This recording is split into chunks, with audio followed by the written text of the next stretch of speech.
Hello beta, this is your fourth poem, A Thing of Beauty, and its poet is John Keats. जैसे कि name से ही पता चलता है, A Thing of Beauty खूबसूरत चीज़ और गॉड के द्वारा बनाई गई सबसे ब्यूटीफुल चीज़ क्या है? हमारी नेचर। और पोइट के अकॉर्डिंग नेचुरल थिंग्स जो हैं, प्राकृतिक चीज़ें, पोइट ने इन्हें सबसे ब्यूटीफुल कहा है। एक लेमैन या आम इंसान के अकॉर्डिंग और भी बहुत सारी खूबसूरत चीज़ें हो सकती हैं, जैसे कि हमारे पेरेंट्स, भाई बहन, और भी बहुत सारी चीज़ें जो हमें अच्छी लगती हैं।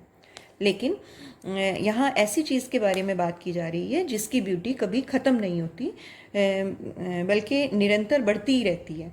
कोई भी beautiful cheese, whether it is small और बिग, हमेशा हमें जॉय, प्लेजर, खुशी प्रदान करती है।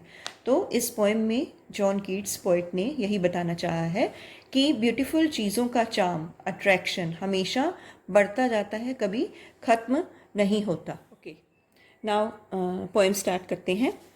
A thing of beauty is a joy for ever, it's loveliness increases. एक ब्यूटीफुल चीज़, ये खूबसूरत चीज़ हमेशा खुशियाँ देती है हमें, और ये ब्यूटी इसकी हमेशा बढ़ती जाती है, कभी फीकी नहीं पड़ती। It will never pass into nothingness, इसका अस्तित्व कभी ख़त्म नहीं होता। ए बावर क्वाइट फॉर अस, और ये हमें एक शांत छायादार जगह देती है। बावर मीन्स यहाँ पेड़ के नीचे छायादार कोई जगह। And a sleep full of sweet dreams and health and quiet break, और हम मीठे सपनों की नींद एंजॉय कर पाते हैं, जिससे हमारी हेल्थ भी इम्प्रूव होती है। Therefore, on every morrow, are we reading a flowery band to bind us to earth. Morrow means tomorrow, आने वाला कल, and reading means बांधना या लपेटना। तो इसलिए हम हर अगली सुबह हमें उठकर ऐसा लगता है कि जैसे हम अर्थ से एक फूलों के बने हुए बैंड से बंधे हुए हैं। मीन्स हर दिन हम इन खूबसूरत चीज़ों के ज़रिए एक ऐसे बंधन को बुनते हैं जो हमें धरती से जोड़े हुए हैं। Spite of despondence of the inhuman noble natures of dearth, despondent, यहाँ despondent का मीनिंग उदासी और dearth मीन्स लैक, कमी। तो पोएट जॉन कीट्स कहते हैं कि ये जो इंसान का जीवन है उदासी या दुखों से भरा हुआ है।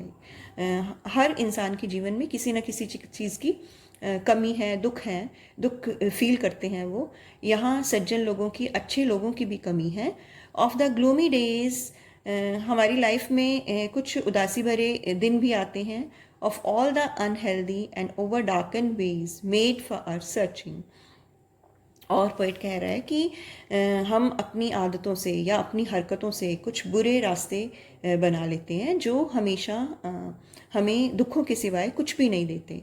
तो इन दुखों का कारण जो इंसान की ज़िंदगी में है वो इंसान खुद ही है, क्योंकि हमारे अंदर जो अच्छे गुणों की कमी है उसकी वजह से हमारी लाइफ दुखों से परिपूर्ण है। In spite of all some shape of beauty moves away the pall from our dark spirits. तो इतने सारे दुखों के बावजूद जो चीज़ एक उम्मीद की किरण है हमारी लाइफ में, वो है ये खूबसूरत चीज़ें जो हमारे इस अंधकार भरे जीवन से, दुखों का जो कवर है, दुखों ने जो जिस चादर से हमें लपेट रखा है उसे दूर करती है। पाल मीन्स कवर या किसी तरह की कोई चादर। तो इस तरह से ब्यूटी एक मिरेकल, करिश्मे का काम करती है। Such the moon, the sun, trees old and young, sprouting a shady boon. तो बून का मतलब होता है वरदान, ब्लेसिंग, और स्प्राउटिंग का मतलब प्रोड्यूस करना, उत्पन्न करना। तो अब पोएट जॉन कीट्स ने कुछ खूबसूरत चीज़ों की लिस्ट बताई है कि कौन कौन सी चीज़ें खूबसूरत हैं, जैसे कि सूरज हो गया, चंद्रमा, छोटे बड़े वृक्ष। ये सारी चीज़ें इंसान के लिए एक वरदान के समान है, और ये सारी चीज़ें हमेशा ही हमें खुशी ही देती हैं। For simple sheep and such are daffodils with a green world they live in. साधारण भेड़ें, हरे भरे जंगलों में सुंदर फूल, और clear rills that for themselves a cooling covert make against the hot season the mid forest break। और इसी तरह से साफ पानी के छोटे झरने और उनके आसपास जो झाड़ियाँ उगाती हैं अपने आप को गर्मी से बचाने के लिए, rich with a sprinkling of fair musk roses bloom, और जंगल के बीच में अपने आप ही उगाने वाले सफ़ेद कलर के रोजेस। और ये सारी चीज़ें जितनी भी, चाहे शीप है, डेफोडिल्स के बारे में बात किया है, फूलों के बारे में बात की है, या छोटे झरनों के बारे में बात की है, तो पोइट ने ये नेचुरल चीज़ों की लिस्ट गिनवाई है हमें, जो जो चीज़ें हमें हमेशा खूबसूरती प्रदान करती हैं। And such too is the grandeur of the dooms. Grandeur means भव्यता, और इन सब चीज़ों की सुंदरता उस तबाही के वैभव से कहीं ज़्यादा है। We have imagine for the mighty dead, जिसकी कल्पना हमने अपने जो लोग मर चुके हैं, हमारे पूर्वज हैं, शक्तिशाली पूर्वज हैं, उनके लिए की है। ऐसा माना जाता है कि मरने के बाद भगवान हमें हमारे कर्मों का फल देते हैं, और हम सभी यही उम्मीद करते हैं कि भगवान हमारे इन शक्तिशाली पूर्वजों को उनके अच्छे कामों के लिए उन्हें रिवार्ड करेंगी। All lovely days that we have heard or read, और ये सारी चीज़ें, ये सारी कहानियाँ हमने या तो सुनी हैं या कहीं ना कहीं पढ़ी हैं। तो पोइट कह रहा है कि नेचर की सुंदरता इन सारी कहानियों से कहीं ज़्यादा सुंदर है।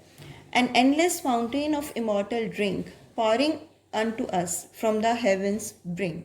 और नेचर जो है एक कभी ना ख़त्म होने वाला अमृत का झरने के समान है, जो भगवान शायद खुद हमारे ऊपर उड़ेल रहे हैं स्वर्ग के किनारे से।